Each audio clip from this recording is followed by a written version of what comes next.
আসসালামু আলাইকুম। প্যানাসিয়া পাবলিকেশনের আয়োজনে স্বপ্নসিঁড়ি বাংলা সাহিত্য এবং ব্যাকরণ বিরচনা অংশের গুরুত্বপূর্ণ একটা টপিক হচ্ছে শব্দের শুদ্ধি অশুদ্ধি। তোমাদের বিশ্ববিদ্যালয়ে এখান থেকে প্রায় প্রত্যেকটা বিশ্ববিদ্যালয়ে একটা প্রশ্ন থাকে, যে তার নির্ণয় করতে গেলে আমাদের অনেকগুলো বিষয় জানতে হয়। আজকে আমরা সেই গুরুত্বপূর্ণ টপিকটা নিয়ে আলোচনা করব। শুরুতে তোমাদের কাছে জানতে চাই, তোমরা কে কোথায় থেকে যুক্ত হয়েছো সেটা আমাদেরকে অবশ্যই কমেন্ট বক্সে একটু জানাবে। আর পাশাপাশি তোমরা ক্লাসটা মনোযোগ দিয়ে শুনবে, সেটা তোমাদের আশা করি কাজে আসবে। এখান থেকে যদি কোনো প্রশ্ন আসে এই ক্লাসের পরে তোমরা সেটা অবশ্যই বিশুদ্ধভাবে নির্ণয় করতে পারবে। আমরা সেই প্রত্যাশা রেখে আজকের ক্লাসটা আমরা শুরু করতেছি শব্দের শুদ্ধি এবং অশুদ্ধি দিয়ে। দেখো, আমাদের এখানে যে প্রথম রুলসটা আছে বা প্রথম যে নিয়মটা আছে সেখানে কি আছে দেখো, সেখানে আছে হচ্ছে তোমাদের যে সকল শব্দের শেষে দীর্ঘ ইকার আছে তাদের শেষে যদি আমরা এই জিনিসগুলো বসাতে চাই, কি তা, ত, নি, নি, সভা, জগৎ, বিদ্যা, পরিষদ, এগুলো যদি আমরা বসাতে চাই তাহলে এই যে দীর্ঘইকার শব্দের শেষে যে দীর্ঘইকার আসে সেটা কি হয়ে যাবে? রস্যইকার হয়ে যাবে। সেটা কি হয়ে যাবে? রস্যইকার। যেমন এই যে আমরা একটা বানান দেখতেছি প্রতিযোগী, এই প্রতিযোগী বানানটা দীর্ঘইকার দিয়ে শুদ্ধ, কিন্তু যখন আমরা এর সাথে তা যুক্ত করব, দেখো প্রতিযোগী তা, তখন এই দীর্ঘইকারটা কি হয়ে যাবে? রস্যইকার হয়ে যাবে। কিন্তু যদি আমরা এইভাবে দেখি, ধরো প্রতিযোগী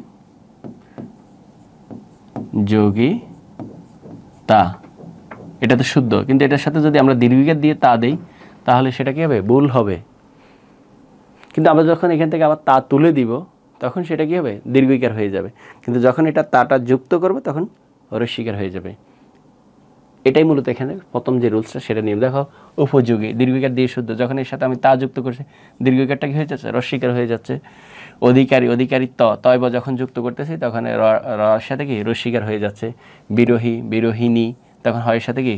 রস্যইকার চলে আসছে। গৃহী গৃহিণী, প্রাণী প্রাণী জগৎ, মন্ত্রী মন্ত্রিসভা, মন্ত্রী পরিষদ, মন্ত্রিত্ব, সব কি হয়ে যাবে? রস্যইকার হয়ে যাবে। কিন্তু এখানে কয়েকটা ব্যতিক্রম নিয়ম আছে। দেখো, ব্যতিক্রম নিয়মকে কুশ্রী কুশ্রিতা। এখন তুমি যদি এগুলোর নিয়মটা তোমার যদি এখানে নিয়মটা পড়ে যদি তোমার কাছে, তুমি তো এখানে নির্ণয় করতে আসলে অবশ্যই ঝামেলা পড়বা, যে তুমি পড়ছো তা যুক্ত হলে দীর্ঘইকারটা রস্যইকার হয়ে যায়, কিন্তু কুশ্রী কুশ্রিতার মধ্যে দীর্ঘইকারটা দীর্ঘইকারের মতোই কি থেকে যাচ্ছে। সুশ্রী সুশ্রিতা, দীর্ঘইকারটা দীর্ঘইকারের মতো থেকে যাচ্ছে। কুমারী কুমারিত্ব, দীর্ঘইকারটা দীর্ঘইকারে থেকে যাচ্ছে। সতী সতীত্ব, দীর্ঘইকারটা দীর্ঘইকার থেকে যাচ্ছে। নারী নারীত্ব, তাহলে দীর্ঘইকারে থেকে যাচ্ছে। তাহলে এই যে কয়েকটা শব্দ ব্যতিক্রম সেটা আমাদেরকে জানতে হবে, বুঝতে পারছো? কারণ নিয়মটা পড়লে তো আমরা জানি যে এই জিনিসগুলো যুক্ত হলে দীর্ঘইকারটা কি হয়ে যায়? রস্যইকার হয়ে যায়। কিন্তু এখানে যে শব্দগুলো সেখানে দীর্ঘইকারে রয়ে গেল। কথা ক্লিয়ার? তাহলে তোমাকে এই নিয়মে আটকাতে হলে অবশ্যই এই কয়েকটা শব্দ দিয়ে আটকাবে। কথা ক্লিয়ার? তাহলে আমরা এই যে কয়েকটা শব্দ, কি কুশ্রী কুশ্রিতা, সুশ্রী সুশ্রিতা, কুমারী কুমারিত্ব, সতী সতীত্ব, নারী নারীত্ব, এই জিনিসগুলো আমাদেরকে অবশ্যই জানতে হবে। কথা ক্লিয়ার? তো আশা করি তোমরা এইখান থেকে যে এই রুলস থেকে যদি কোনো প্রশ্ন থাকে তোমরা অবশ্যই সেটা পারবে। আমরা পরবর্তী রুলসে চলে যাই। দেখো কি আছে পরবর্তী নিয়ম আছে, অঞ্জলি আলি আবুলি যুক্ত সকল বানানে সবসময় কী হবে? দেখো ঋষিকার হবে। এই যে দেখো, আমরা শ্রদ্ধাঞ্জলি আমরা বিভিন্ন অনুষ্ঠানে দেখি অনেকে এটা দীর্ঘইকার দিয়ে, যারা ওই যে আমাদের শহীদ মিনারে অথবা কোনো নেতার মাজারে যখন অনেকে ফুল দিতে যায়, শ্রদ্ধা জানাতে যায়, শ্রদ্ধাঞ্জলি লেখা থাকে কি? দীর্ঘইকার দিয়ে এইভাবে লেখা থাকে, দীর্ঘইকার দিয়ে লেখা যাচ্ছে। এটা কি শুদ্ধ না ভুল? অবশ্যই ভুল, কারণ অঞ্জলিযুক্ত বানানে কখনো দীর্ঘইকার হবে না, সবসময় কি হবে? রস্যইকার হবে। এই যে দেখো, গীতাঞ্জলি, পুষ্পাঞ্জলি, অঞ্জলি, তাহলে অঞ্জলি বানানে সবসময় কী হবে? দীর্ঘইকার হবে। এরপরে দেখো, আলিযুক্ত বানানে সবসময় কী হবে? ঋষিকার হবে। যেমন সোনালী, রূপালী, বর্ণালী। কথা ক্লিয়ার? কিন্তু যদি কোনো ব্যক্তি বা প্রতিষ্ঠানিক কোনো নাম হয় তাহলে সেই আলি বানানে কী হবে? তোমরা যদি তোমাদের বাসায় কারো সোনালী অথবা রূপালী ব্যাংকের ক্যালেন্ডার থাকে, তোমরা আজকেই দেখতে পারো, দেখবা ওইখানে সোনালী লেখা আছে কি? দীর্ঘইকার দিয়ে সোনালী ব্যাংক এভাবে লেখা আছে, দেখবা সোনালী ব্যাংক লেখা আছে। এখন তোমার মনে কি প্রশ্ন জাগে না যে এটা কি শুদ্ধ না ভুল? অবশ্যই শুদ্ধ। তাহলে তোমাদের প্রশ্ন জাগে তাহলে এখানে কেন এটা শুদ্ধ হলো আর এই সোনালী ঘাতের কাটা এটা অশুদ্ধ হলো? কারণ এটা প্রতিষ্ঠানের নাম, প্রতিষ্ঠান তার নাম যেভাবে ব্যবহার করে সেভাবেই শুদ্ধ। কিন্তু প্রতিষ্ঠান না হয়ে যদি অন্য কোনো সোনালী বা অন্য কোনো ক্ষেত্রে ব্যবহার হয় তাহলে অবশ্যই সেই সোনালীটা কী হবে? ঋষিকার দিয়ে হবে। কথা ক্লিয়ার? আশা করি তোমরা বুঝতে পারছো। এরপরে দেখো কার্যাবলী, আবলির ক্ষেত্রে আবলিযুক্ত বানানো কী হবে? সবসময় ঋষিকার হবে, যেমন কার্যাবলী, পুস্তকাবলী, নিয়মাবলী। বুঝতে পারছে? তাহলে আবলিযুক্ত বানানো কী হবে? ঋষিকার হবে। এরপরে দেখো শীষযুক্ত বানানে শীষ কী থাকবে? অবিকৃত থাকবে। শীষযুক্ত বানানে শীষ অবিকৃত থাকবে। যেমন এইদিকে দেখো দেবাশিস, শুভাশিস, দেখো আশিস। এই যে দেবাশিসের শীষে কী হয়েছে? দন্তস্ব হয়েছে। কিন্তু অনেকে আমরা বানান এইভাবে লিখি, যা কি ভুল। এরপর দেখো আশিস এইভাবে লিখি, ভুল। এই পাশে আমরা ভুল বানানগুলো দিছি আর এখানে শুদ্ধ বানানগুলো দেখো কীভাবে। তাহলে এইটা মনে রাখবা যে শীষযুক্ত বানানে সবসময় কী হবে? দন্তাস্ব হবে, কখনো মধ্যাহ্নস্ব হবে না অথবা তালব্য হবে না। সবসময় কী হবে? শীষযুক্ত বানানের শেষের যে স্বটা সেটা অবশ্যই কী হবে? দন্তাস্ব হবে। কথা ক্লিয়ার? তাহলে আমরা অনেক 3টা রুলস শিখছি। এবার আমরা 4 নম্বর রুলস বা নিয়মে চলে যাচ্ছি। দেখো সেটা কি? 4 নম্বর নিয়মটা হচ্ছে আয়ত্তযুক্ত বানানে কখনো তয়ের নিচে ব হবে না।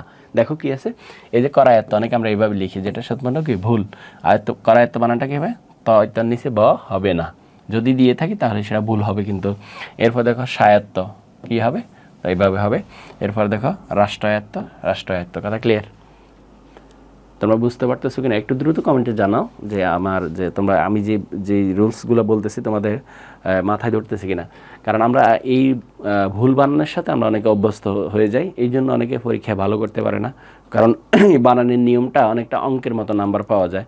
এখানে আমাদের একটা ওয়ার্ড বা শব্দ ভুল হয়ে যাওয়া মানে আমাদের ওই বাক্যটাই কি ভুল হয়ে যায়।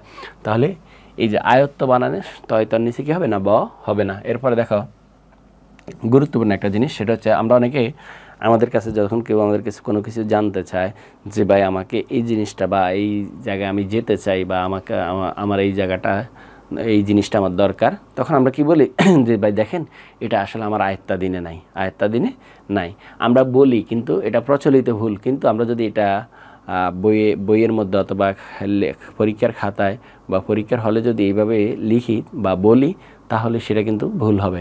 কারণ আয়ত্তাধীন একসাথে কখনো হয় না, হয় বলতে হবে আমার আয়ত্তে নাই অথবা আমার অধীনে নাই। দেখো আয়ত্তাধীন হয় আয়ত্ত হবে, নয়তো কী হবে? অধীনে। একসঙ্গে ব্যবহার করা যাবে না। এই আয়ত্তাধীন একসাথে ব্যবহার করলে সেটা কী হবে? ভুল হবে। হয় আয়ত্ত হবে নয়তো কি অধীন হবে, দুইটার একটা বসাতে হবে। এটাকে ইংরেজিতে বলে রিডান্ডেন্সি। কি বলে?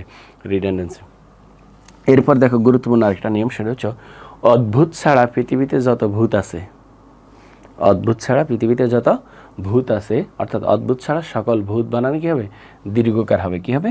দীর্ঘকার হবে। শুধুমাত্র অদ্ভুতের মধ্যে হ্রস্বকার হয়েছে, আর সকল ভূত বানানো কি দীর্ঘকার হবে। যেমন ভূত, কিংভূত, প্রভূত, পরাভূত, অভিভূত, একীভূত, ধরীভূত, উদ্ভূত, বশীভূত, সব ভূতে বানানো কি হবে? দীর্ঘকার হবে, কখনো হ্রস্বকার হবে না। শুধুমাত্র অদ্ভুতের মধ্যে হ্রস্বকার হবে আর সকল ভূতের মধ্যে কী হবে? দীর্ঘকার হবে। এরপরে দেখো আমরা 7 নম্বর নিয়মে দেখি রেফের পরেই ব্যঞ্জনে কি হয় না? দ্বিত্ব হয় না, বা সমবর্ণে দ্বিত্ব হয় না। যদি হয় তাহলে সেটা ভুল। আমরা এখনও দেখি যে আমাদের দেখবা পুরাতন কিছু আমরা যদি আমাদের যে দেখবা জেলা শহরের পুরাতন কিছু বিল্ডিং আছে যেগুলো তো আমরা দেখি যে লেখা থাকে জেলা প্রশাসকের কার্যালয়, জেলা প্রশাসকের কার্যালয় এইভাবে দেওয়া থাকে, অর্থাৎ জয়ের পরে আবার জফলা থাকে। তাহলে এটা কি সম্পূর্ণ কি ভুল? কারণ আধুনিক যে বানান সে বানান রেফের পরে কি হবে না কখনো এই যে সমবর্ণে কি হবে না? দিতে হবে না। এই যে কার্য, ধর্ম, সূর্য, এই যে বানানগুলো কি ভুল? কি হবে? এই যে এইভাবে হবে, মানে দ্বিত্ব হবে না। মোট কথা হচ্ছে কি দ্বিত্ব হবে না। এরপরে দেখো 8 নম্বর রুলসটা আছে যে বাহি, জীবী, গামী, মুখী বানানে সবসময় কী হবে? দীর্ঘইকার হবে সবসময়। কি কি বলছি দেখো, বাহি, জীবী, গামী, মুখী বানানে সবসময় কী হবে? দীর্ঘইকার হবে। যেমন পরিবাহী, নির্বাহী, কর্মজীবী, শ্রমজীবী। এরপরে দেখো অনুগামী, দ্রুতগামী, অগ্রগামী, ঊর্ধ্বগামী, পশ্চাৎগামী।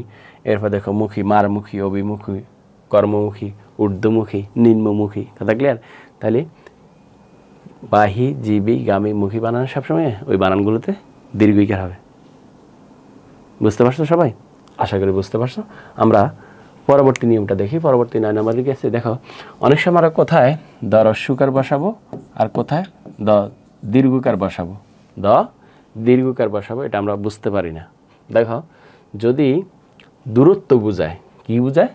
দূরত্ব বোঝায়, তাহলে আমরা দয়ের নিচে দীর্ঘকার দিব। আর দূরত্ব না বুঝিয়ে যদি খারাপ বা অন্য কোনো কিছু বোঝায় তাহলে সেখানে রস্যকার দেবো। দেখো দুর্নীতি, দুঃশাসন, এগুলো কি খারাপ না ভালো? খারাপ, এই জন্য দয়ের মধ্যে রস্যকার হয়েছে। দেখো দুঃসহ, দুর্নাম, দুরবস্থা, দুর্বিষহ, দুর্গম, দুর্গন্ধ, দুর্জম, দুর্ঘটনা। কথা ক্লিয়ার?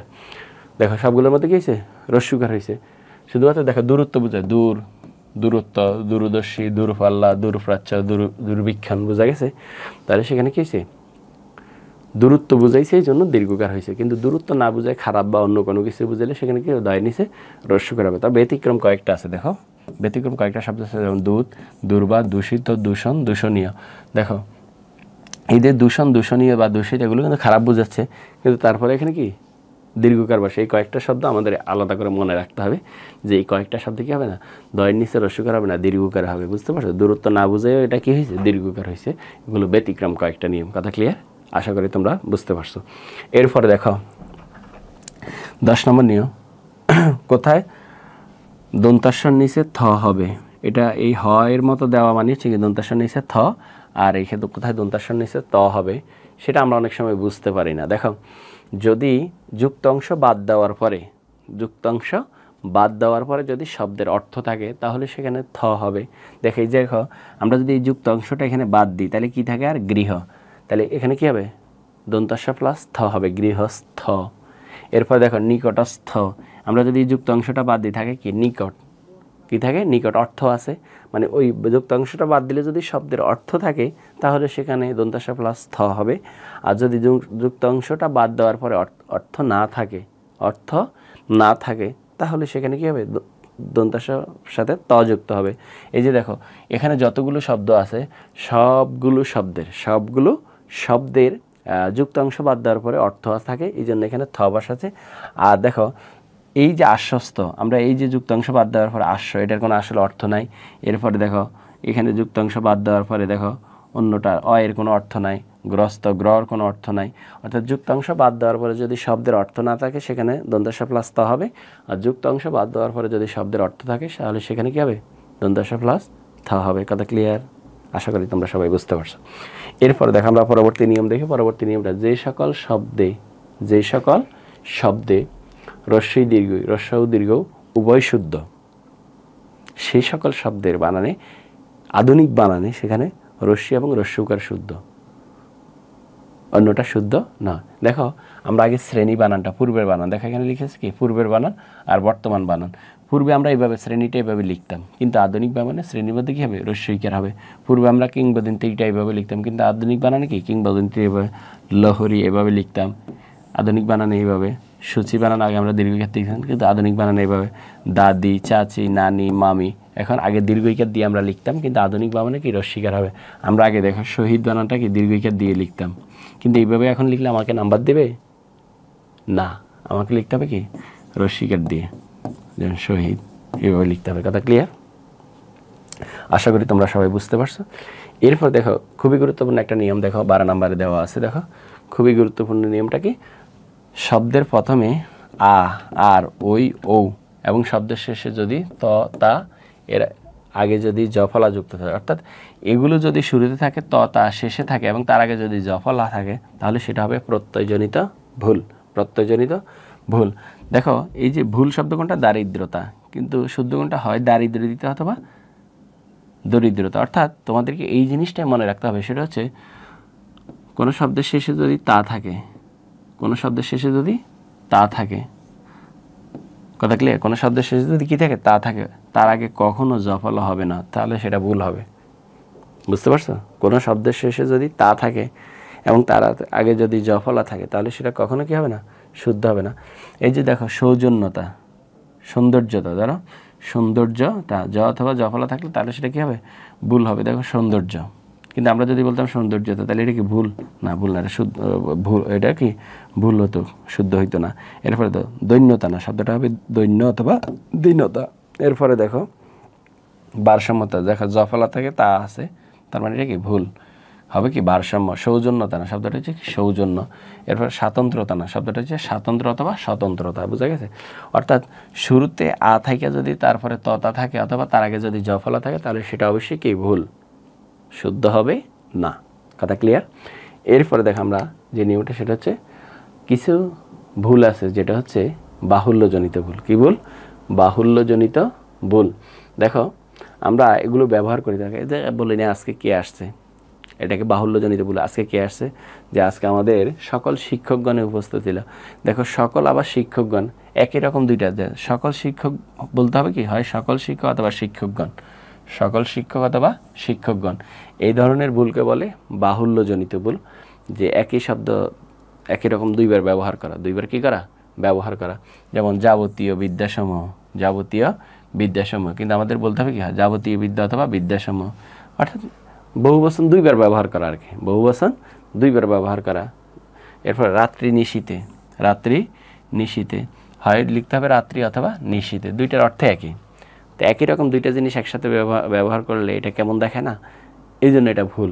এরপর দেখো সকল ছাত্রছাত্রীদের, তাহলে ছাত্রছাত্রীদের বললে আর কি সকল বলা লাগে না, বলতে হবে সকল ছাত্রছাত্রী অথবা ছাত্রছাত্রীদের, দুইটা যে কোনো একটা।